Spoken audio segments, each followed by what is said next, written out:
బాలయ్యని తరిమి తరిమి కొట్టిన ఒక తెలుగు స్టార్ హీరో. బాలయ్యను కొట్టే దమ్ము ఎవరికన్నా ఉందా? కానీ ప్రస్తుతం ఆ న్యూస్ వైరల్ అవుతుంది. అదే ఇది నిజం కూడా. బాలయ్యను ఒక స్టార్ హీరో తరిమి తరిమి కొట్టాడట. సో ఈ న్యూస్ ఇప్పుడు బాగా వైరల్ అవుతుంది కాబట్టి దీని గురించి అసలు ఎవరు కొట్టారు, ఎందుకు కొట్టాల్సి వచ్చింది, బాలయ్యను కొట్టే దమ్ము ధైర్యం అంతగా ఎవరికి ఉంది అనేది మనం ఇప్పుడు చర్చిద్దాం.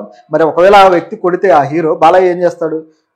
ఈ పాటికి ఆయన లేపేసి ఉండాలి, కానీ అది జరగలేదు. ఎందుకంటే ఇది కొంత డిఫరెంట్ విషయం అనమాట. సో దీని గురించి చర్చిద్దాం. బాలయ్య టాలీవుడ్లో ఎంత పవర్ఫుల్ హీరో అందరికీ తెలిసిందే కదా. నిజానికైతే ఆయనే ఎవరైనా ఎక్స్ట్రాలు చేస్తే కొడతాడు, అలాంటి హీరో ఆయన.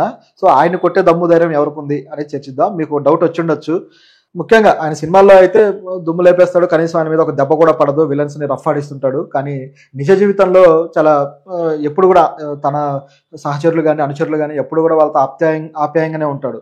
కానీ ఎవరైనా ఎక్స్ట్రాలు చేస్తే మాత్రం ఊరుకోడు. ఆయన కొట్టే దెబ్బలు అందరికీ గుర్తే, సోషల్ మీడియాలో కూడా వైరల్ అవుతూ ఉంటాయి. సో అలాంటి బాలయ్య ఒక హీరో అతన్ని తరిమి కొట్టాడు అంటే ఆయన కొడితే ఈయన పారిపోతున్నాడు కూడా. సో ఎందుకు ఆయన బాలయ్య ఇట్లా పారిపోయాడు అంటే, ఆ హీరో కనుసైగ చేస్తే కూడా బాలయ్య ఆ కనుసైగకి కూడా కంట్రోల్ అయ్యే వ్యక్తి అనమాట. సో అలాంటి హీరో ఎవరున్నారు? మీకు డౌట్ వచ్చిండొచ్చు, ఆయన ఫాదర్ సీనియర్ ఎన్టీఆర్ అని. కానీ కాదు. ఓకే, సీనియర్ ఎన్టీఆర్ కనుసైగతో కంట్రోల్ చేయగలిగే పవర్ ఉన్న వ్యక్తే, కానీ ఆయన కాదు. మరి ఎవరు అని ఆలోచిస్తే ఎవరు అంటే బాలయ్య సోదరుడు. ఎస్, బాలయ్య సోదరుడు హరికృష్ణ గారు. హరికృష్ణ గారు కూడా సినిమాల్లో హీరోగా చాలా సినిమాలు చేశారు.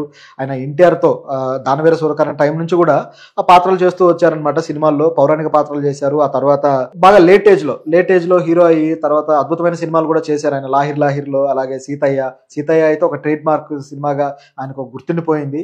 బాలయ్య పోలీస్ ఆఫీసర్స్ క్యారెక్టర్ కావచ్చు, అలాగే ఒక ప్రజానాయకుల్లాగా ఒక సమరసింహారెడ్డి, అలాగే నరసింహానాయుడు ఇలాంటి సినిమాల్లో ఎంత బలమైన పాత్రలు పోషిస్తాడో ఇప్పుడు కూడా అలాంటి పాత్రలే పోషిస్తూ వస్తున్నాడు. నిజం చెప్పాలంటే చాలా రోజుల నుంచి ఆఫ్టర్ సమరసింహారెడ్డి ఆయన పోషించే పాత్రలన్నీ కూడా సమరసింహారెడ్డి షేడ్లోనే ఉంటాయి. అంటే ఒకే పాత్రని అనేక సార్లు పోషిస్తున్నట్టుగా ఉంటుంది బాలయ్య గమనిస్తే. అయితే ఆయన అది బాలయ్యకే సాధ్యం, ఆయన చేస్తేనే క్లిక్ అవుద్ది అనమాట, అందరూ చేస్తే అవ్వదు. వేరే నటులు ఏదైనా వెర్సటాలిటీ చూపించాల్సిందే, కొత్తగా డిఫరెంట్గా చేయాల్సిందే. కానీ బాలయ్యకి అవసరం లేదు. ఆయన నిలబడి డైలాగులు చెప్పి కూడా సినిమాని ఆడించగల సత్తా ఉన్న హీరో అనమాట. సో ఆయన ఇట్లాంటి పాత్రలు చేస్తూ వచ్చాడు. కానీ ఆయన తర్వాత చాలా లేటుగా వచ్చిన హరికృష్ణ గారు కూడా ఇలాంటి పాత్రలు చేస్తూ వచ్చారనమాట. సో బాలయ్యకు ధీటుగా ఆయన కూడా అద్భుతమైన డైలాగులు చెప్పి అద్భుతంగా పర్ఫామ్ చేసి ఆయన ఒక స్టార్డమ్ తెచ్చుకున్న పరిస్థితి ఉంది. అంటే నందమూరి అభిమానులు ఎవరైతే ఉన్నారో వాళ్ళల్లో ఆయనకంటూ ఒక స్టార్డమ్ ఉంది. ఆ సీతయ్య పాత్ర కావచ్చు, ఇట్లా కొన్ని పాత్రలు చాలా మంచి పేరే తీసుకొచ్చాయి. అయితే ఆయన కొట్టాడంట, కొడితే ఈయన పారిపోయాడంట. అయితే అది ఇప్పుడు కాదు జరిగింది, వాళ్ళ చిన్నతనంలో అంటే మొత్తం కూడా హరికృష్ణ గారు మొత్తం కూడా ఆయన బ్రాటప్ అంతా కూడా పల్లెటూరులో వాళ్ళ తాతగారి దగ్గర జరిగింది. తాతగారి దగ్గర ఆయన సంరక్షణలో ఆయన వాళ్ళు పెరుగుతూ, అలాగే వ్యవసాయం కూడా చేస్తూ, వాళ్ళ పొలాలన్నీ ఆయన చేస్తూ ఉంటే వ్యవసాయం కూడా చేస్తూ ఉండేవారు అనమాట. సో ఇలాంటి సందర్భం ఉండేది. సో ఆ తర్వాత ఆయన బాగా పెద్దవాడు అయిన తర్వాత ఎన్టీఆర్ రాజకీయాల్లోకి వస్తున్న ఆ టైంలో కాస్త అటు ఇటుగా ఆయన సిటీలో లైఫ్ స్టార్ట్ చేయడం జరిగిందనమాట. అయితే గతంలో చిన్న వయసులో అక్కడ ఉన్నప్పుడు ఆయన పొలం పనులు చేస్తూ చాలా కష్టజీవిగా ఉండే వ్యక్తి అనమాట. అయితే ఆయన కోపం కూడా కొంచెం ఎక్కువే, ముక్కుసూటి మనిషి, కోపంగా ఉంటాడు. ఆయన సీరియస్గా చూస్తే ఎవరైనా సరే ఇక నోరెత్తేది ఉండదు అని చెప్పేసి ఆయన మీద ఆయన సన్నిహితులు కానీ, అలాగే బాలయ్య లాంటి ఆయన సోదరులు కానీ వీళ్ళందరూ చెప్తూ ఉంటారు.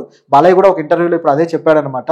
ఆయన కనుసైగ చేస్తే కూడా మేము సైలెంట్ అయిపోతాము, ఆయన గట్టిగా మాట్లాడితే ఎవరైనా వినాల్సిందే అనేది ఆయనకున్న ఇమేజ్ అనమాట. హరికృష్ణ గారికి రియల్ లైఫ్ లోనే ఒక లీడర్ ఇమేజ్ ఉంది. సో అలాంటి వ్యక్తి ఆయనని బాలయ్యని ఎందుకు కొట్టాడని చూస్తే, బాలయ్య అంటే చిన్నతనంలో, ఆయన చిన్నోడే, ఈయన ఇంకా చిన్నోడు కాబట్టి చిన్నతనంలో పిల్లలతో తన స్నేహితులతో ఆడుకుంటూ వాళ్ళ పొలంలోకి వెళ్ళిపోయి ఆ పొలంలో ఈ పొలం అంతా నాదే అని చెప్పేసి, ఈ పొలాలన్నీ నావే అని చెప్పేసి ఆయన వీరవిహారం చేయడం హరికృష్ణ గారికి అంట పడింది అనమాట. వీళ్ళేమో పొలంలో ఎండకి వానకి చెమటోర్చి కష్టపడి పనిచేస్తూ ఉంటారు, చాలా చెమటోర్చి పనిచేస్తుంటే ఇక్కడ మాత్రం బాలయ్య గారు ఏ పని చేయకుండా సరదాగా తిరుగుతూ అలా వచ్చేసి ఈ పొలం అంతా నాది, ఈ పొలాలన్నీ నావే అని చెప్పేసి ఆయన చెప్పడంతో అది చూసి హరికృష్ణ గారికి మండిపోయింది అనమాట. మేమంతా కష్టపడుతూ ఉంటే, తాతగారు ఇంత శ్రమ చేస్తూ ఉంటే ఈ పొలం విషయంలో నువ్వు వచ్చి ఇప్పుడు ఈ పొలం నాదే అంటావా, ఇదంతా మాదే అంటావా, ఈ పొలం విషయంలో నువ్వు పడిన కష్టం ఏంటి, అసలు నువ్వేం చేసావు ఈ పొలం విషయంలో, చిన్నపాటి శ్రమన్నా నీది ఉందా అని చెప్పేసి హరికృష్ణ గారు బాలయ్యను కోప్పడి ఆయన చేతిలో కట్టె ఉంటే ఆ కట్టె తీసుకొని కొడుతూ ఆయన తరిమాడంట. ఆ విధంగా చాలాసేపు ఆయన కొట్టడం తరవడం జరిగింది. సో దాంతో బాలయ్య పారిపోవడము, తర్వాత ఆయన బాధపడడం, అంటే తను చేసిన తప్పుకి తను రియలైజ్ అయ్యాడు కూడా. తను నా మంచి కోసమే అన్న కొట్టాడు, నా మంచి కోసమే ఇది చేశాడు, లేకపోతే నేనే కష్టం పడకుండా నేనే కష్టం చేయకుండా వేరే వాళ్ళ కష్టాన్ని నాదిగా చూపించుకొని ఇదంతా నాదే అనడం తప్పు. సో ఆ తప్పుకు నేను తర్వాత రియలైజ్ అయ్యాను. సో అన్న చేసిన పని మంచిదే, మా మంచి కోసమే చేశాడని బాలయ్య చెప్పడం జరిగింది. సో నిజానికి ఇలాంటి సందర్భాలు కూడా ప్రతి కుటుంబంలో ఉంటాయి. ప్రతి కుటుంబంలోనూ పెద్దవాళ్ళు ఉన్నప్పుడు చిన్నపిల్లల్ని ఇట్లా ఏదైనా తప్పులు చేసినప్పుడు కానీ, ఇలాంటి ఏదైనా తప్పుగా ప్రవర్తించినప్పుడు కానీ దండించడం అనేది కొంత అవసరం కూడా. మరీ దారుణంగా కొట్టాలని కాదు, ఆ దండన అనేది ఉంటే ఏంటంటే ఎదిగే క్రమంలో కొన్ని విషయాలు మనకు చిన్న పిల్లలుగా ఉన్నప్పుడు కొన్ని మంచి చెడ్డ తెలియకుండా ఉంటాయి అన్నమాట. ఏది మంచి, ఏది చెడు, ఏది నైతికంగా మంచి విషయం, ఏది ఆదర్శవంతమైన విషయము, ఏది తప్పుడు విషయం, ఇవన్నీ మనకు చిన్న వయసులో అవగాహనకి రావు. సో ఆ టైంలో పెద్దవాళ్ళు ఉన్నప్పుడు వాళ్ళు అవగాహన కల్పిస్తారు, లేదా ఏదైనా తప్పు చేసినప్పుడు దండిస్తారు.